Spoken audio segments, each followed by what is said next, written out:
పశ్చిమ గోదావరి జిల్లా తాడేపల్లిగూడెం నియోజకవర్గ ఇన్ఛార్జ్ భవన మరియు ఇతర నిర్మాణ కార్మికుల సంక్షేమ బోర్డు చైర్మన్ వలవల మల్లికార్జునరావు ప్రజా సమస్యల పరిష్కార వేదిక ఏర్పాటు చేయడం జరిగింది. ఈ వేదికలో నియోజకవర్గ ప్రజలు మరియు కార్యకర్తల వినతులు, ఫిర్యాదులు, అభ్యర్థనలు స్వీకరించడం, ప్రతి సమస్యకు తగిన పరిష్కారం కోసం వాటికి సంబంధించిన అధికారులతో మాట్లాడి ప్రతి సమస్య అతివేగంగా చర్యలు తీసుకోవడం జరిగింది. చైర్మన్ బాబ్జీ మాట్లాడుతూ ఈ కార్యక్రమంలో భాగంగా పింఛన్లకు, ఇళ్ల స్థలాల కోసం దరఖాస్తులను స్వీకరించామన్నారు. తెలుగుదేశం పార్టీ అధిష్టాన వర్గం ఆదేశానుసారం ఈరోజు శుక్రవారం ప్రజా దర్బార్ కార్యక్రమం నిర్వహించబడుతుంది. మరి ఈ కార్యక్రమంలో భాగంగా భారీ ఎత్తున ఈ రోజున పెన్షన్స్, ఇళ్ల స్థలాల కోసం, అలాగే వృద్ధాప్య పెన్షను, వితంతు పెన్షను, అలాగే వికలాంగు పెన్షను ఎక్కువ భాగం వీటి కోసం దరఖాస్తులు రావడం జరుగుతుంది. అది ఏదైతే ఈ కార్యక్రమం ఉందో అవన్నీ కూడా బహుశా ఈ రోజు నుంచే ఆన్లైన్ చేయవలసిన పరిస్థితులు ఉన్నాయి.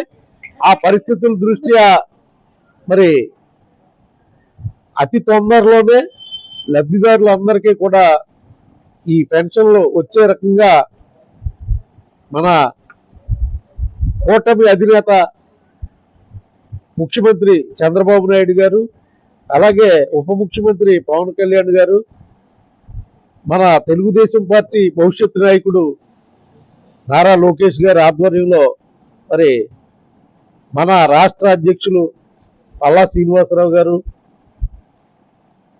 ఈ కార్యక్రమాన్ని నిర్విఘ్నంగా ప్రతి వారం కూడా మీరందరూ కూడా చాలా చక్కగా చేస్తున్నారని చెప్పి ఈ మాట కూడా పల్లా శ్రీనివాసరావు గారు చెప్పడం జరిగింది.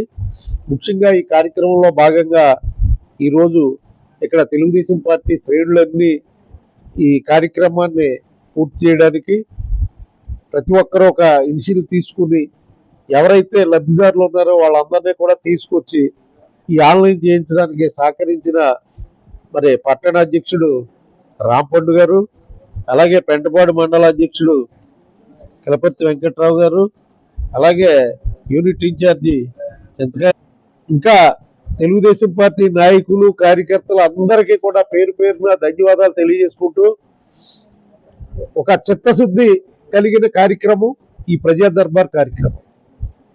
ఈ కార్యక్రమాన్ని ఎంత చక్కగా మాతో చేయిస్తున్న మరి మన ముఖ్యమంత్రి చంద్రబాబు నాయుడు గారికి హృదయపూర్వక కృతజ్ఞతలు తెలియజేస్తున్నాం. ఎందుకంటే వారానికి ఒక రోజు ప్రజలకు సేవ చేసుకునే భాగ్యం కల్పించినందుకు మనస్ఫూర్తిగా మరి కూటమి ప్రభుత్వాన్ని హృదయపూర్వక కృతజ్ఞతలు తెలియజేసుకుంటూ మరి వేళ ఏదైతే ఈ పెన్షన్ కార్యక్రమం అనేది 4,000 రూపాయలు అనేది ఏ రాష్ట్రంలోనూ లేదు. ముఖ్యంగా మరి తెలుగు రాష్ట్రమైన తెలంగాణలో మాత్రం 2,000 ఇస్తున్నారు, అలాగే హర్యానాలో ఇస్తున్నారు. మిగతా అన్ని చోట్ల 500 నుంచి 1,000 రూపాయలు తప్పితే అంతకు మించి ఉన్న రాష్ట్రాలు ఏ రాష్ట్రం లేదు. ఒక్క ఆంధ్రప్రదేశ్లో మాత్రమే మరి ఈ పెన్షన్ని 4,000 రూపాయలు చేసిన ఘనత చంద్రబాబు నాయుడు గారికే దక్కుతుంది. అసలు 200 రూపాయల నుంచి 1,000 రూపాయలు చేశారు, 1,000 నుంచి 2,000 ఆయనే చేశారు.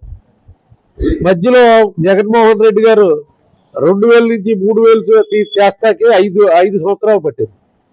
అయితే మనం వచ్చిన వెంటనే 4,000 రూపాయలు ఇస్తారన్నాం. అది 3 నెలలు కూడా కలిపి వాగ్దానం చేసిన 3 నెలలు ముందు నుంచి ఆ 3,000 రూపాయలు కూడా కలిపి మరి మొదటి నెలలోనే ఆ డబ్బులు ఇవ్వడం జరిగింది.